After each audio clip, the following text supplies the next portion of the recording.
ఏడాది తిరగకుండానే భర్త కోసం చేదు వార్తల్లో నిలుస్తున్న రకుల్.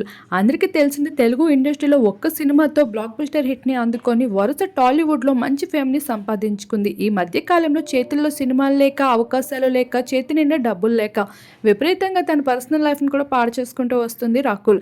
బాలీవుడ్కి మకాన్ని మార్చేసిన రకుల్ ఈ మధ్య అంబానీ పెళ్ళంటూ పలు పార్టీస్ అండ్ ఈవెంట్స్ అంటూ కనిపించింది అక్కడక్కడ భర్తతో. కానీ ఇటీవలే తను లేట్ నైట్ క్లబ్కి వెళ్తూ అందరికీ, మీడియా వాళ్ళకి కనిపించడంతో పాటు భర్తతో సపరేట్గా రకుల్ రావడంతో పాటు తన విడాకుల వార్తల్లో కూడా ఈ మధ్య బాగా నిలుస్తూ వచ్చేసింది. ఇందులో సందర్భంగానే ఇటీవల బ్రాడ్కాస్ట్లో తనని ప్రశ్నిస్తూ వచ్చేశారు ఇటువంటి పర్సనల్ లైఫ్ కోసం.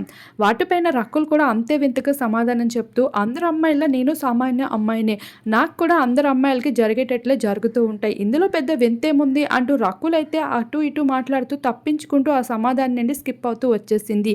అయితే రకుల్ ఏడాది తిరగకుండానే తన పైన వస్తున్న ట్రోలింగ్స్ని నిజం చేసే విధంగా తను ఆడిన మాటలకి నెటిజన్సే కాదు, ఈ మధ్య బాలీవుడ్ ఇండస్ట్రీ మొత్తం విడాకుల దారి పడుతున్న రకుల్ అంటూ కామెంట్స్ చేస్తున్నారు.